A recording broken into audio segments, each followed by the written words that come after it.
Bueno, vamos a empezar a hacer un ejemplo simple de circuitos en serie. Tenemos dos elementos, un resistor y un inductor.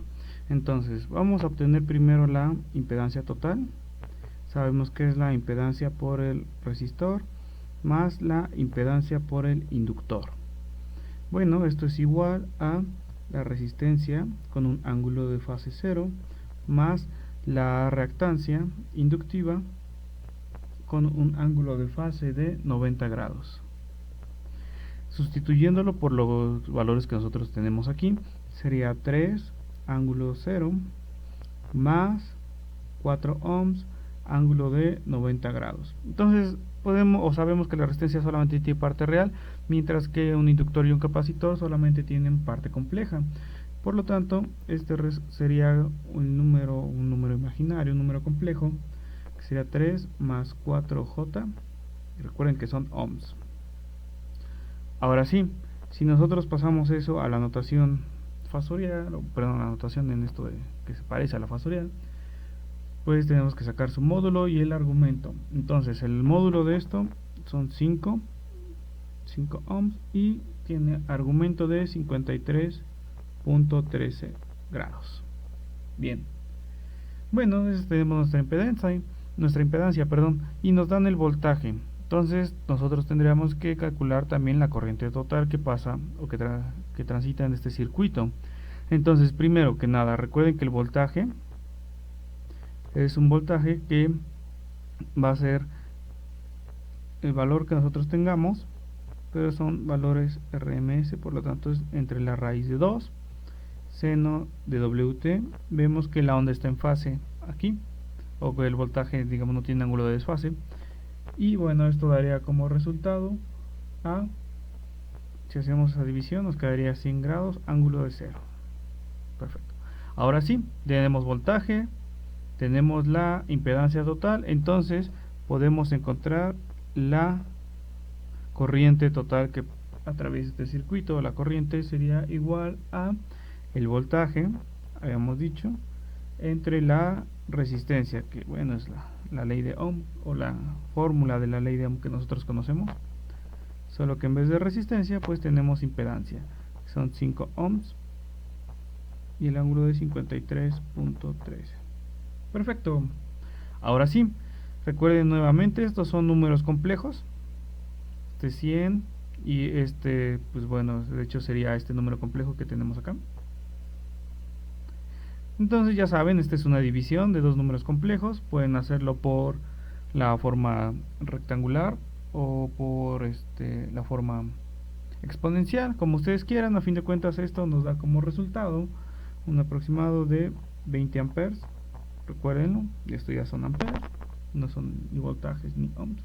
Y bueno, nuestro ángulo de fase sería menos 53.13 grados. Bien, ya tenemos eso. ¿Qué más nos faltaría encontrar ahí? Podemos encontrar el factor potencia, ¿no? Que era la otra parte que nosotros decíamos, la potencia, bueno, la potencia y el factor potencia. El primero, la potencia, habíamos dicho que era igual al voltaje por la corriente, y bueno, el coseno de teta sub t. Recuerden que teta sub t es el ángulo que existe entre el voltaje y la corriente. Bueno, haciendo estas cuentas, o esta parte, nosotros tenemos que el voltaje que circula aquí, o bueno, los EM e IM, tenemos aquí que el voltaje es 100, el valor del voltaje como tal son 100 volts, de la corriente son 20 amperes, por lo tanto, y bueno, el coseno, perdón, de 53.13. Bien, ahora esto es igual a 200, ya serían watts. Recuerden que la potencia son watts, y el coseno de 53.3 es 0.6. ok, entonces haciendo esta multiplicación, esto es más o menos igual, perdón, aquí son 2000 watts, son 1200 watts. Esa es la potencia que consumen. Aquí se tiene un ángulo positivo 53.3 porque recuerden que es cómo va el voltaje con respecto de la corriente. El voltaje va adelantado con respecto de la corriente, por eso aquí se pone como positivo. Aunque ustedes lo pusieran negativo, coseno, bueno, vamos a ponerlo aquí pues solamente para que lo recuerden. El coseno de un ángulo teta es igual al coseno de menos θ. Entonces realmente este resultado, no importa si lo ponen positivo o negativo, tendría que salir igual. Pero simplemente es para que lo comprendan, que el ángulo es del voltaje con respecto de la corriente. ¿Ok? También podría ser igual a la fórmula que nosotros conocemos de en corriente directa, o que ocupábamos en directa, que es la corriente al cuadrado por la resistencia. Entonces aquí nosotros tenemos de corriente que son 20 amperes y solamente la resistencia, ven que no es impedancia, es la resistencia. Entonces, bueno, este es al cuadrado. La resistencia que existe en el circuito, solamente los valores resistivos, es de 3 ohms. Aquí lo podemos ver. Entonces esto es por 3 ohms. Sería 20 al cuadrado, que serían 400 por 3, son nuevamente 1200 watts. Ok, entonces vemos que da exactamente lo mismo que habíamos calculado por la fórmula anterior. Bueno, borré la otra forma de calcular la potencia, pero solamente era como detalle, que lo pueden calcular de esa manera también.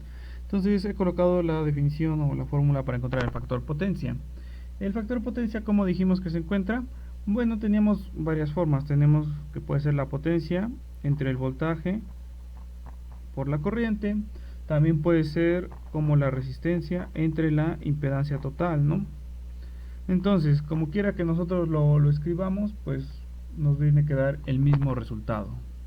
Por ejemplo, ocupando esta de la resistencia entre la impedancia total, tenemos que la resistencia, el valor de la resistencia que tenemos es 3 en el circuito, 3 ohms, y la impedancia total, el valor de la impedancia total es este que nosotros tenemos acá, es el módulo. Lo voy a poner también de este color. Son 5 ohms, esa es la impedancia total que nosotros tenemos. Por lo tanto, aquí lo vamos a colocar 5 ohms. Y esto que es igual es 0.6. Ahora, este factor de potencia debemos de decir también si está en adelanto o en retraso, y este está en retraso. ¿Ok? Porque la corriente va retrasada. Entonces es un tanto a veces se pueden confundir con esto de quién adelanta, quién retrasa, pero bueno, la corriente,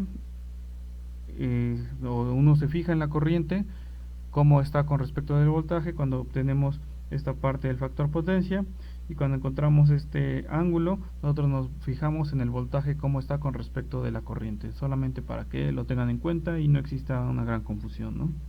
Pero bueno, a fin de cuentas, haciendo ejercicios, esto yo espero que quede más claro.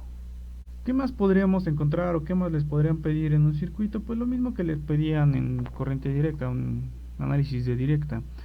Podríamos, por ejemplo, encontrar cuál es el voltaje que consume esta resistencia.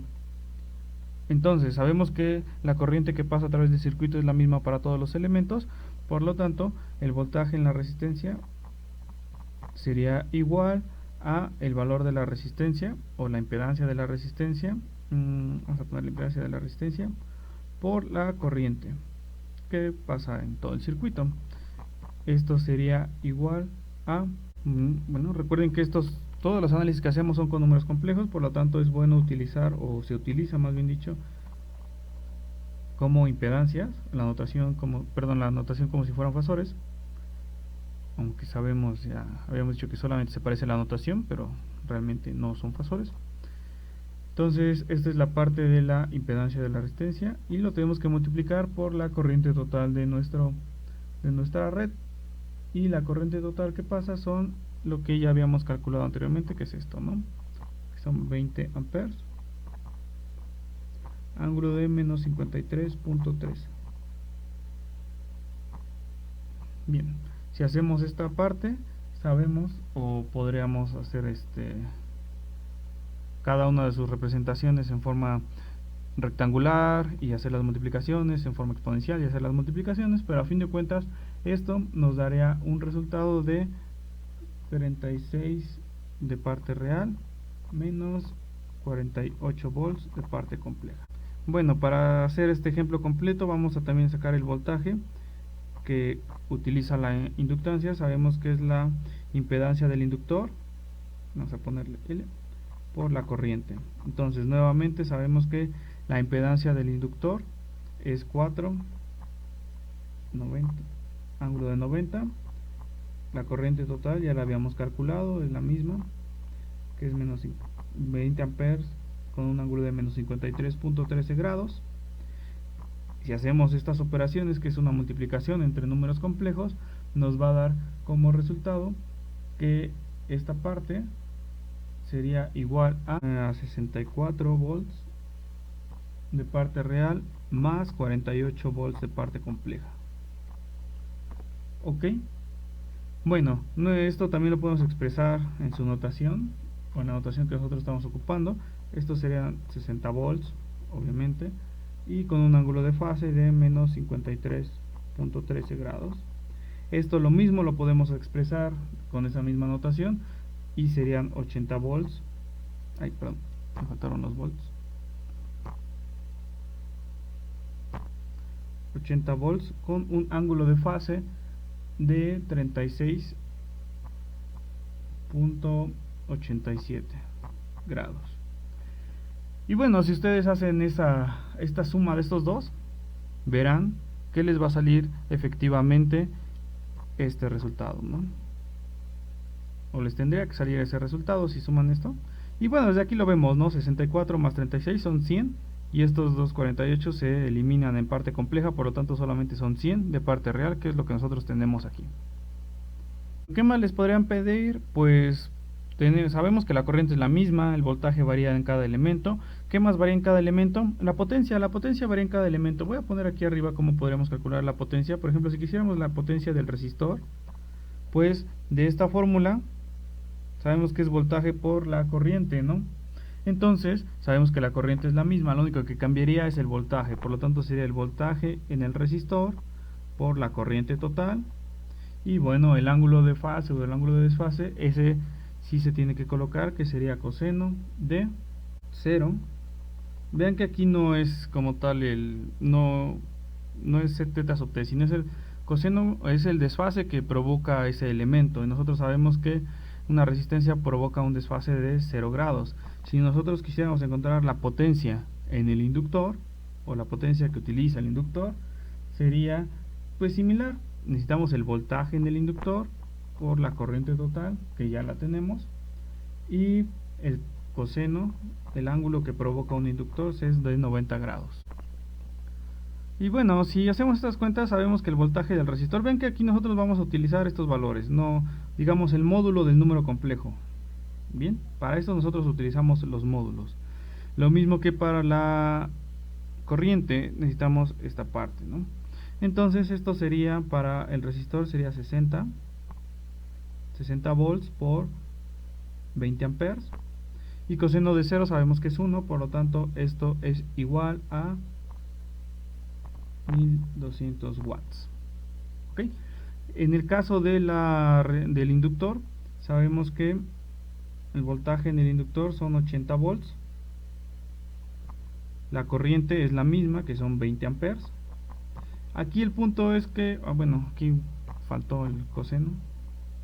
Coseno de 90 es 0.